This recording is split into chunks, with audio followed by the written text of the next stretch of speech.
Hello, I'm going to read chapter 13, Tales Within Tales. On and on they ran until it was dark and the moon was shining down on them like a cold, watchful eye. Eventually they stopped, leaning against a tree trunk to rest and straining to hear above their own rasping and panting, listening for any sounds of the clanking armour or cawing of the gaunt crows. "It's freezing out here," Podkin finally managed to speak. "But we can't light a fire in case they're following us." "And we won't make it through the night if we don't," said Paz. "There must be somewhere we can hide," said Mash nodded. "We could build a shelter from some branches or dig a hole in the snow." "I know of somewhere we can stay," said Crom. He heaved himself away from his tree trunk, sniffed the air and started staggering south, deeper into the forest. Pook was snuggled against his chest, having fallen asleep with exhausted terror. The other rabbits watched him go, half tempted to stay where they were and simply freeze to death until, one by one, they forced themselves to walk after him into the forest heart where the trees were ancient, dark and foreboding. The forest became dense, choked with branches. Thorns and spidery twigs tore at their clothes and sliced their faces. Every now and then, Crom would ask a question about where they were. He was looking for a huge dead oak tree first, then a narrow stream, then a clearing with a ruined log cabin in the centre. "I don't mean to be rude," said Podkin, as they stumbled out of the clearing, still heading southwards. "But where exactly are we going? We've been walking for hours now. We can't go on much further." By which he meant he couldn't go on much further. But judging by the gasps and the groans the others were making, they were all in a similar state. As an answer, Crom simply pointed to a large mound they could see rising up amongst the thick trees. "There," was all he said, and the rabbits hurried along, not caring what they were rushing to, as long as it meant a chance to lie down somewhere dry, warm and safe. The mound was actually a small hill, topped off by a towering Scots pine with branches as wide as most other tree trunks. The great tree sheltered most of the hill from the snow, and frosted strands of moss and plants covered everything. Ridges and mountains of cracked bark, twinning with vines and ivy. The spaghetti mess of tread drills hung down, trailing over what Podkin first thought was a cave mouth. Looking closer, he saw it was a warren doorway. Set back into the hill and almost swallowed by the growing forest. "Dark, hollow," Paz said, reading the Ogham runes carved into the stonework. "I've never heard of it." Podkin could make out some time-worn shapes carved into the lichen-covered stone, some kind of fruit, pine cones. The wind and the rain had smoothed them featureless over the many years. This was an old, old warren, maybe even as ancient as Mumbury. "Nobody's lived in here a long time," said Mash, thinking the same thing.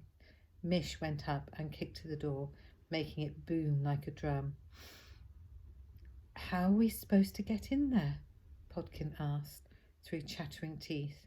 They all looked at Crom, who silently reached in his jerkin and brought out a long iron key that had been hanging around his neck on a leather thong. The expression on his face was hard to read. Nobody dared speak as he walked up and felt over the surface of the ancient oak door. Finally, he found the keyhole and slotted the key in. The lock squeaked and groaned and then finally clunked. Crom took a deep breath, shoving his shoulder to open up the entrance. Cold, musty air hissed out, washing over them in a wave. It smelt of dust and age. They could see nothing inside except a lonely, inky blackness. It was a ghost warren, an empty, lifeless shell of a place. Crom turned round to face them, spreading his arms wide. "Welcome to my warren," he said. The entrance tunnel still had torches sitting in blank brackets on the wall, as if waiting for someone to return.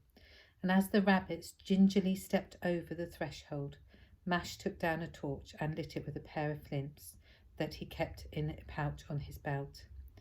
When he held the flame high, light filled the burrow, shooting down into the dark depths of the warren, as if the place was hungrily drinking up the light. It looked like it had been deserted for 10, maybe 20 years. Despite the dark, the cold, and the shrouds of dust and cobwebs, it had been made well, and it hadn't leaked or crumbled. The walls and the ceiling were held up by stout wooden beams, all carved with rabbits leaping and twirling through the trunks and roots of the forest. Pine cones were everywhere, obviously the warren symbol, and in several places Podkin spotted a tall horned rabbit, peering out of the thickest of the trees or leaping after a startled weasel. Herne, he realised, the god of the forest. It made sense that the dark hollow rabbits would worship him, living in the deepest part of Grim Heart itself. Mash lit more torches from the one in his hand, and other details of the warren appeared. The floor was tiled with patterns and mosaics of coloured clay. There were bare patches on the whitewashed walls where tapestries had once hung. Wooden doors opened off the main tunnel onto the guards' rooms and weapon stores. In one they found a stack of torches, lanterns and firewood, all neatly piled, ready for whoever might need it. They moved into the warren, spreading light as they went. Every now and then someone gasped or made a noise of admiration. It was a really fine place to be hiding out in. Podkin looked behind to see Crom, walking slowly with one hand gently brushing the wall. Was he imagining it, or did the torchlight sparkle on tears in the big rabbit's eyes? Podkin quickly turned away and joined the others in their exploration. The tunnel led down to the long burrow. Paz and the others dashed about, lighting lanterns and torches and carrying firewood to stack in the hearth and set alight. It wasn't long before they had a good blaze going, bathing them all in delicious heat and the sweet scent of burning pine. One by one, they collapsed on the tiled floor and stretched out, letting the warmth ease their aches and pains. Podkin couldn't describe how good it felt to be in a proper warren again, safe and warm in the bones of the earth. They all sat in silence for a while, looking round at their new home. It had clearly been a wealthy warren. The fireplace was carved with stone, and there were long feasting tables and hundreds of wooden chairs, all with little pine cone carved into the back, all sitting quietly in the dark, waiting for the next feast to begin. The warren tapestries were rolled and stacked in a corner. Mash unfurled one and held it up to show the tall horned rabbit again, this time standing next to the stag, whose neck was garlanded with pine cones. It reminded Podkin of Mumbury, an orderly, tidy, pretty little warren that had once seemed like the centre of the world. Except Dark Hollow was so empty and lost it was lonely, a sad hidden thing, sleeping and dreaming away the years until life and light returned. It took a while for them all to finish warming up and calming down. Smoke still stung eyes and chest, and everyone was smudged black with soot and mud. Only their feet, which had crunched through miles of snow on their way here, were clean. Brown, white and grey toes wiggled by the fire, slowly coming back to life. "Are we safe here?" Podkin asked. "Will the Gorm find us?" Crom rubbed his tired eyes for a moment before answering. "I don't think they will. The pine trees are too thick for their crows and their armour, and if they follow anyone from Bonereat, it will be all the other rabbits. They left much more of a trail than we did. Podkin wondered if it was right to feel so relieved that other rabbits other than him would be hunted down in his place, but it was difficult not to.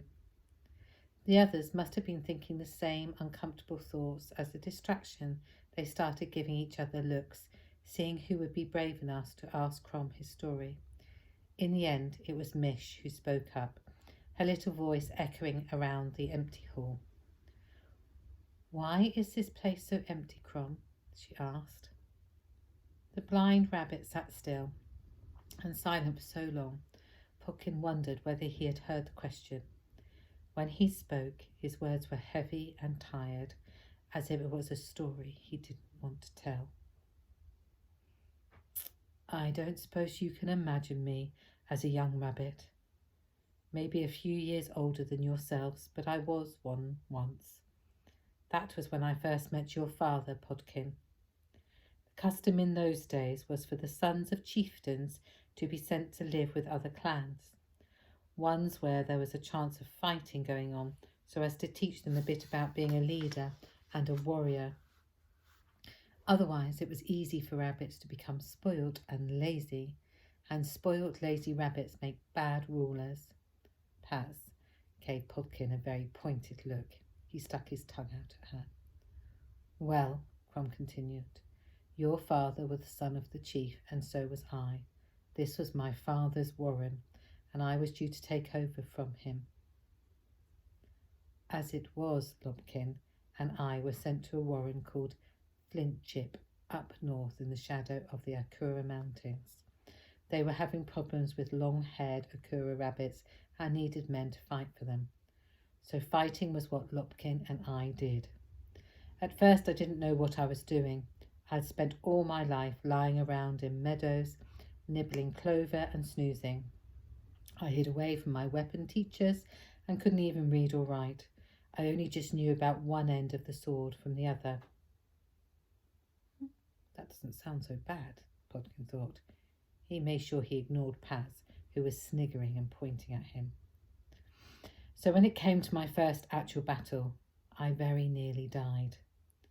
I don't know if you've seen the Kura rabbits. They are fierce, screaming warriors with long manes of hair that they braid and hang with beads and paint bright blue. They fight with stone weapons, but they are deadly and well-trained warriors. Your father and I were arrow boys when our army marched on. All we had to do was keep the archers supplied with fresh arrows and stay well out of the fighting. But things didn't go to plan, and a bunch of Akuras broke through the line. They managed to get as far as the archers and knocked several of them down. One big Akura buck smashed right through to where I was positioned and was about to bring his stone axe down on my head. I just stood there staring up at him in surprise. Then your father, who was no bigger than you are now, leapt up at him, grabbed hold of his braids and smashed him over the head with a clay bottle, knocked him out cold. 8 summers old and able to take down an Akura warrior. That was your father." Podkin and Paz looked on at each other. Both had tears in their eyes, but they managed to share a smile. "After that, I vowed to make a soldier of myself. Lopkin and I trained every day, and a year or two later, we were on the front lines with the rest of the warriors. Proper little scrappers we were, and the life of a soldier started to suit us. So much so that once the Akuras had been tamed, we carried on looking for adventure. The 2 of us travelled over the most of the 5 realms, helping out wherever there was trouble. We were together every day for 5 or 6 years, and we saved each other's lives so many times that I lost count.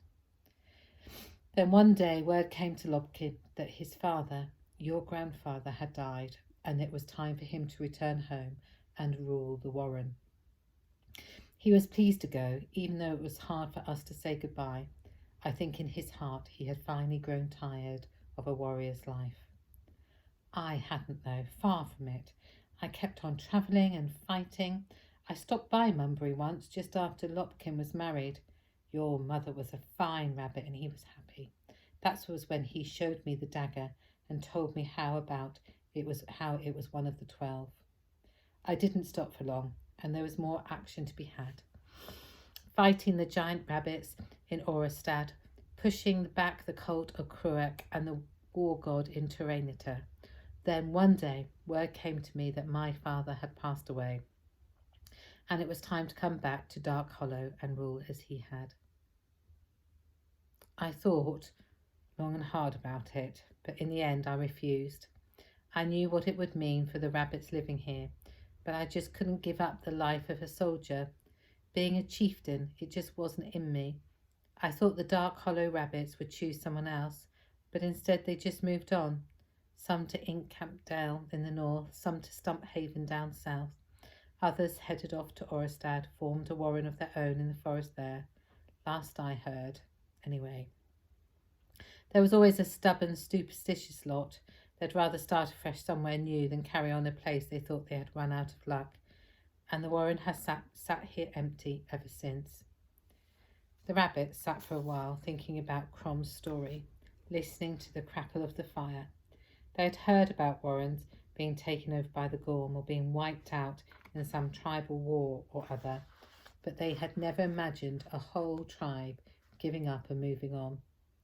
Maybe they had never been happy at Dark Hollow in the first place, or more likely losing their chieftain had been seen as some kind of sign from the gods. Religion made rabbits do some very strange things sometimes.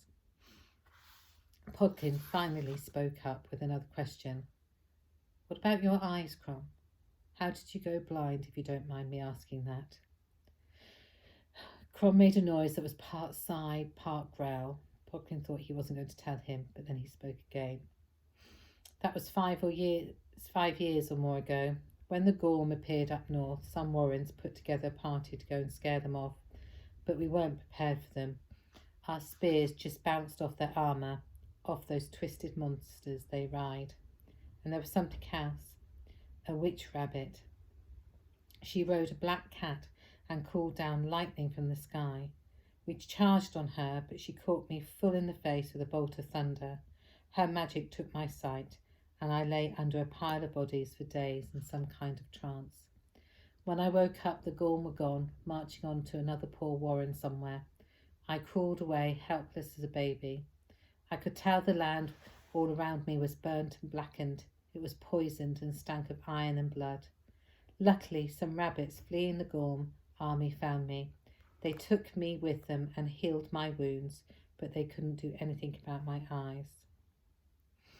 In the years since then, I've taught myself to fight again, how to use my other senses to get by, but I'll never be the warrior I once was. I used to wish that the Gorm witch had killed me, but now I'm glad to be alive. When you lose something as precious as your sight, you learn to appreciate everything else more. With the stories finished and Pook already snoring his little head off, the rest of the rabbits began to curl up their cloaks to fall asleep. There were probably beds and blankets somewhere in the darkness of the empty warren, but rooting around to find them was too much effort.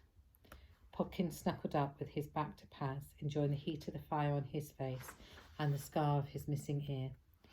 It was like being stroked softly to sleep by an old friend. His last sight before his eyes closed was of Crom, sitting silently in the firelight. Podkin imagined him as a young rabbit standing next to his father, laughing and joking together all those years ago.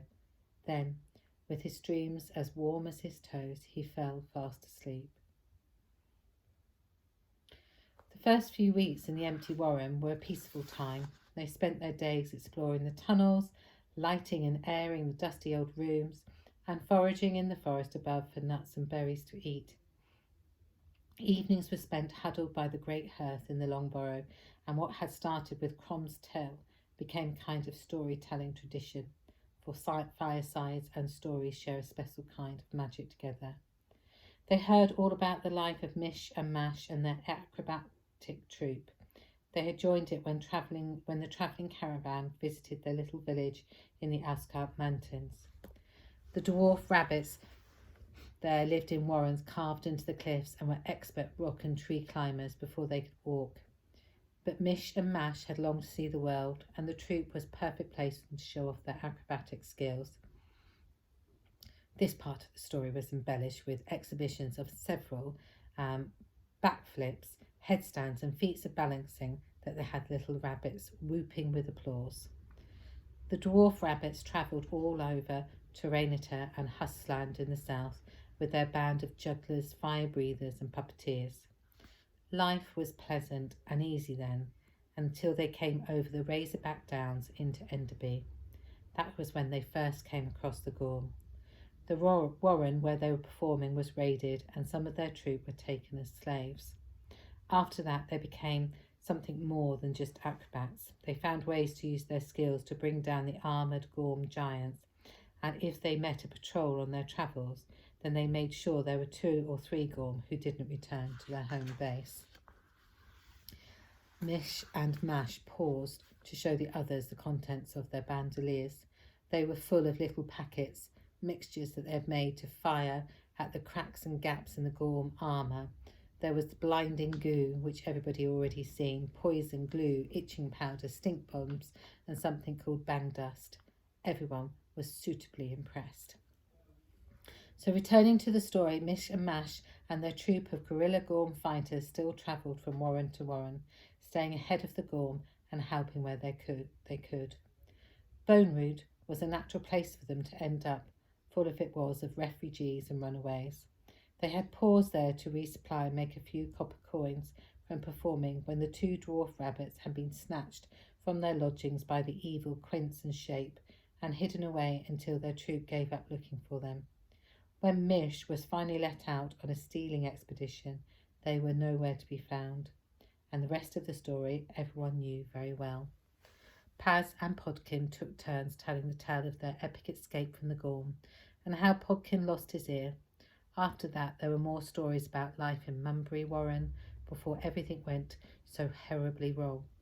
They talked about midsummer parties at the Standing Stones, the time Paz pushed Podkin into the river, Bramblemass Eves, waiting for the midwinter rabbit, games of hide and seek in the forest.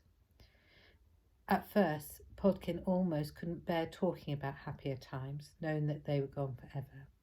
But once he began to share his previous life with his new friends, it gave him a kind of comfort. Those memories were like precious, perfect jewels that he would treasure and keep with him forever. Dark, hollow Warren was bleak and empty and buried in the forest, but it was also safe and a secret, and by night, full of laughter and the crackle of firewood. Little by little, the rabbits began to think of it as its home.